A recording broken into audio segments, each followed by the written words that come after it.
go. Deep dive. Hey! This is In the Paint. Positive Alliance Inspiring Natural Talent. We are a group of people who have decided to come together and inspire folks who have a natural talent. Now, here's a little tidbit of information. We all have a talent. It might not be performing, it might not be acting, but you have a talent. And you also have one of the most powerful things on the planet. Every human being has it. It's called attention. And it's very valuable. That's why they say pay attention, or are you paying attention? Because it's valuable. And I would like to challenge you to pay attention to what you're paying attention to. What are you giving your power to? What are you letting draw you in and direct and influence and control your life? When you woke up this morning, was the first thing you did was look at your phone? You gave your attention away. So we're going to turn our attention back within, because a lot of the things that are going on in the world right now are not going to be solved by outside of us. We have to go within to find these answers, and that's what this broadcast is about. So y'all, let's do it. Let's get in the paint. Come on. All right. Settle down, people. Settle down. Make sure you got your equipment together. Come on. Get your brushes. Make sure they're clean. All right. Well, hello, my fellow artists, and welcome to In the Paint. All right. We're going to be doing some painting, and we're going to be talking about brushes today and the equipment that we need. So you see, I'm equipped. I got my goggles. I got my hat. I don't want to get splattered all over. Y'all like my shirt? Yeah, so we are definitely getting in the paint, y'all. So we're going to start things out. Like I said, first of all, talking about the brushes that we need to make sure that we can paint a wonderful day. We're going to have exactly 12 brushes to apply to a beautiful day. Now, there's some pretty much, I guess, mandatory things that you have to have if you're going to deal in this life and deal with society, deal with other people and situations and things that you might not be able to control. These foundational brushes that you have to have in your belt when you go out there are very important. So we're going to start it out. The first one, probably the biggest one you're going to need, is acceptance. Acceptance is the biggest brush you got to carry. You know why? Because if you don't accept what's going on around you, you're going to be fighting all day, all night, and it's not going to change one single thing. Acceptance is the answer to all my problems. You know, when I accept that my life is exactly where it's supposed to be and everything is going the way that it should, then I can start acting a little more responsible. I'm not a victim anymore when I accept things. I don't have to adopt it now. I can accept it without adopting it. Some people think when I accept something, or I got to adopt it, believe what you know. I don't have to adopt it, but I can accept it. It means I don't have to fight against it. I ain't got to get mad. I ain't got to get all bent out of shape just because it's not going my way. I can just accept it as the way it is and get back to my painting. All right. The next one, which is another huge one, this is imagination. It's probably just as big as acceptance. Because when you're in a situation, sometimes I think we just go with knee-jerk reactions. We do what we've always done. We respond the way we've always responded. But in reality, if you use your imagination, you can actually have a good time in a situation that used to drive you crazy because you've looked at it differently. You've thought about a different way to approach it, a problem, a situation, a person, an attitude. You use your imagination and be like, well, yeah, I can probably work around this some kind of way, but you have to open up your mind to do that. And we as artists, you already know, we love using our imagination. So I basically try to apply that one, but that's a big one you gotta have. As artists, we have to. That canvas is so clear, it's so clean, and we can put whatever we want on it.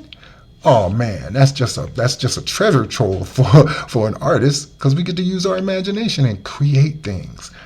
Sometimes I like changing my hair or changing the way I dress just to see how people respond. But I always like to bring a smile because I think that's one of the best ways that I can use my imagination to soften the situation. And it makes it easier for me. So don't want to carry stuff around that doesn't work anymore, like a lot of resentment and stuff. Why? That's not healthy. So we don't want to go off on that right now. But anyway, that's just kind of the way I go about it when I use my imagination. Like I said, no knee-jerk reactions. Just because I learned how to act that way when I was younger, I don't have to continue it. I can change that. But I got to open my mind and use my imagination to do so. Fix the situation a little bit, with some sweetness. All right, another one that we want to talk about. This one is understanding. Now, understanding can be quite delicate, but it can be a broad thing because I have to stop, I have to listen, and I have to actually try to understand another person. If I can do that, it would probably make me feel so much better about what's going on. But most of the time, if people don't understand, then it becomes a little impasse. You can't get past that moment of, well, you don't understand exactly what I mean. So I try to open my mind, definitely understand a person. And if I can understand them, now I can operate with a little bit of wisdom, a little bit of knowledge about how things are supposed to be done because I understand where they're coming from. But most of us, we be all so in our head, we can't understand what people are talking about. We take it one way because we think that everybody's against us, so we're going to rise up and all this. It's not that. It's just understanding that person and their plight and what they're going through. It doesn't take much. All right, the next one that we're going to deal with is kindness. Now, that's a brush that a lot of people like to have in their toolbox and in their belt, when they're going out to paint. That kindness can be something, man. Hold the door open for somebody, give them a compliment, a smile. Go that extra mile and do something just nice for people in a day. It makes you feel good, But you always have it. You don't have to not be kind.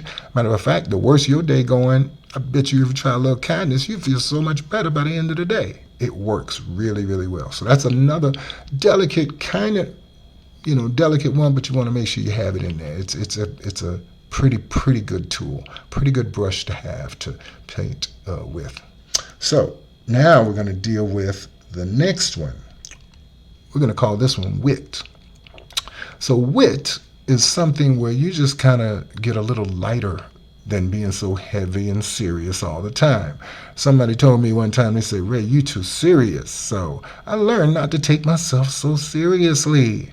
It's like, man, when you do that, you're so wound up because now somebody's got to talk to you the right way. They got to look at you the right way. They got to say the right thing to you. And if they don't, you're going to hold on to that for 2 weeks. And they go on with their life. And you've been so serious about a moment in time that you could have painted something else on, Throw a little wit in there. Get a little funny. Tell a joke. Make a crack. Laugh at yourself. That's the thing.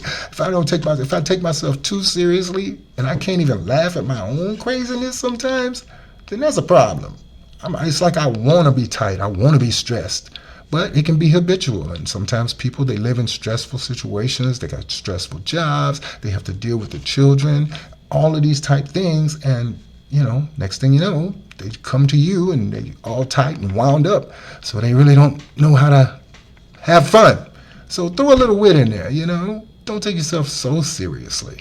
It really doesn't make for a good day when you do that. You feel all stressed out by the time you get home. So now we're going to deal with one that I think is probably the most important. That's patience. It has to be at least big enough to cover the area that you are in, because patience, unlike some of the other ones that like imagination, that's pretty broad, but patience is pretty specific. Because when you in a situation, that brush has to be broad enough to cover just where you at, say 3.5 feet or so, you and your aura, because you have to deal with a situation in that moment. Being in the moment helps us with our patience. But we always living either in the past, walking around with some baggage, or we're trying to live in the future. What I got to do and do. But patience is something. It's like a muscle. So here's a practice that I do, or I used to when I wasn't having trouble with my back situation. But when I was standing in a line, the first thought that comes in our mind is, oh my goodness, what's taking her so long? Why is she writing a check? Oh my goodness, all of these ideas of, what's going on, but we are worked up over the situation. Patience can be exercised like a muscle. So if I'm standing in a long line, guess what I start doing? I start exercising. I'll start doing some, lunges or some toe raises or some squats or whatever. And people was looking at me like I was crazy. But this is my time. This is my space. And I can do with it what I choose to. A matter of fact, I challenged myself one time. I was standing in line and I said, I wonder if I can do 50 toe raises before I get to the front of the line. And sure enough, I did my 50 toe raises. And then I was like, okay, I wonder if I can do 50 more. So instead of getting caught up in that situation where, I got to wait, I got to be patient, and now I'm angry because I have to be patient. It's a wonderful, wonderful gift, and it's a wonderful brush to paint on your day. It would definitely help you just, lay down at night and be like, wow, what a beautiful day. Because you take that patience and you take that time, you can appreciate the day instead of always living in that next minute, always living in the future, worrying about what you got to do tonight, tomorrow, next week. Be in the moment. Look at some paintings on the wall, for crying out loud. Do anything to get you through a situation without making your cells get all worked up and tight. So those are our first 6 brushes. Now we're going to come back after this commercial break and we're going to talk about the last 6 brushes. These are kind of fine. It takes a good artist who's seasoned because they're fine. And if you make a really, really nice painting with them, oh my goodness, it just pops and it just makes things so brilliant and beautiful. So we're going to talk about that when we come back. This is our first break. I want y'all to check this out. The Traveler's Toolbox. Life is a journey, and we're all travelers, moving from one season to the next, from faith to faith and from glory to glory. At Anointed Community Services International, we believe every traveler needs the right tools to make the journey the best that it can be.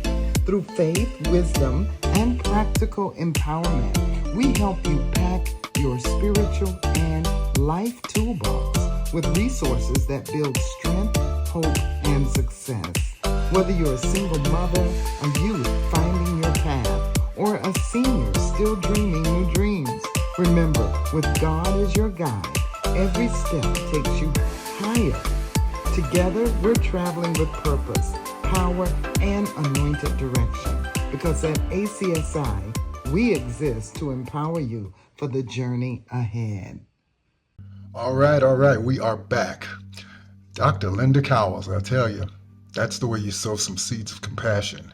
I mean, she touches almost every demographic, young people, older people, folks that are, single moms, folks that are homeless, helpless, or feeling helpless, and pulls them up. Man, that is a powerful, powerful message. So guess what? She's going to be my first guest, my first interview on the podcast, and that'll be happening in a couple of weeks. But in the meantime, let's get back to where we were. Okay, where were we? We were talking about, the finer toothbrushes. All right. One of them is wisdom. Now, wisdom is not an easy one. You have to apply it in a very, very specific way. A lot of times we see things and we want to tell people what to do, how to do it, fix, manage, and control once again. However, wisdom tells us when we should probably step in, and particularly what to say. I always say wisdom is the acceptance and the application of the truth in its proper context. So, we got that brush, right? Now we're going to go to one that I think is very important that a lot of people don't have, and that's empathy. Empathy is a little bit different from feeling sorry from someone. Empathy is actually putting yourself in that person's shoes and knowing how they feel, and knowing if it were you, how you would feel and what you would expect someone to at least try to do to comfort you. That's another good one that we have to have in our belt. The next one is contentment. Now this brush, kind of tricky. It's very delicate because to be content, that means that no matter what's going on, you're fine with it. There's a scripture I think I read one time that said, whether I'm abased or abound, I've learned therewith to be content, knowing that nothing's going to shake you. You don't get too excited because you're having triumphs, and you don't get too sad when you have a tragedy. You just stay in that space of knowing that no matter what goes on, it's a part of my life and I'm going to be okay with it. Not easy to do, but it definitely works. The next one is one of the biggest ones. Oh my goodness. This one is mindfulness. Now, it's not as delicate as some of the others because it doesn't take much to go out and actually see what's around you and respond to it in the proper way. But when you have to make room for other people and notice what they're doing and notice, the man that might be struggling to get up the stairs and not be in such a hurry when you're behind him, or noticing that it's a lot of traffic and what sense does it make to get mad when I'm in traffic because I know it's a lot of traffic. So that mindfulness of just knowing the situation and applying a little bit of grace and a little bit of patience and being easy with yourself at that point. That's a good one. All right. This is another one that is pretty difficult. Very fine brushes. And this one is humility. Humility is not easy to handle. Matter of fact, a lot of us that are trying to paint these wonderful days in our lives, we have struggles with that.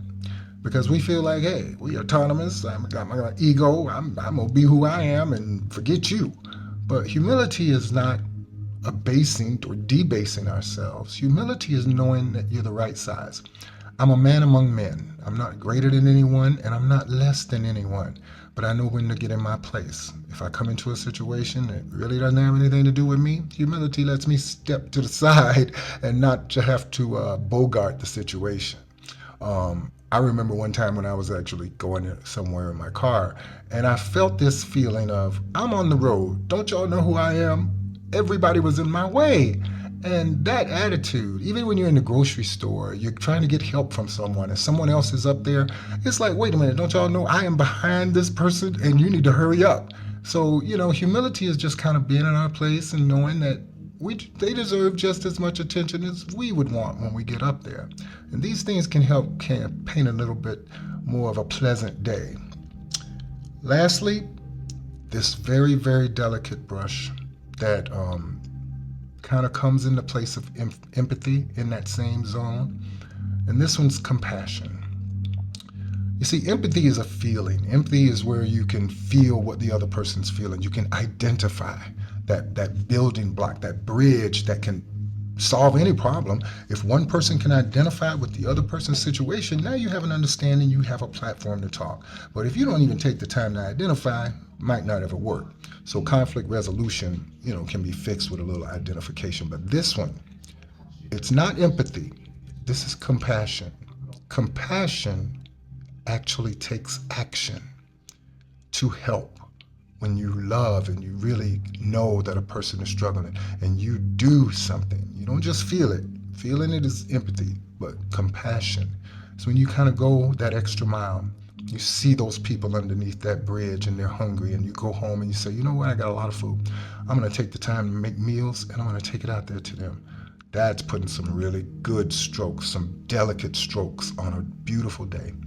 So now that we've covered all of our tools, the things that we need, our brushes, we're going to jump into next week. We're going to talk about particular topics, how we can take our brushes and apply them to particular situations, especially ones that might make us a little uncomfortable. A lot of people don't talk about the things that we're going to talk about, but that's what it is to get in the paint, y'all.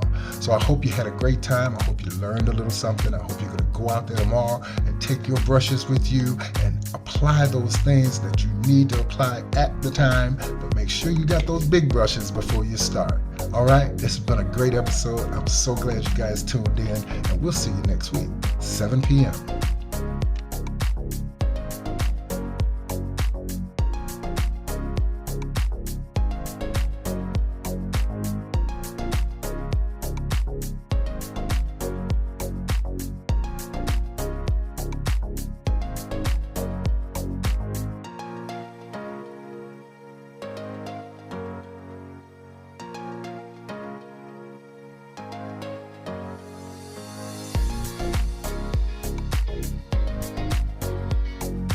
In the Paint is a Sax Life music company. Join us next Sunday at 7 p.m. Eastern Time when we'll be discussing taking your power back.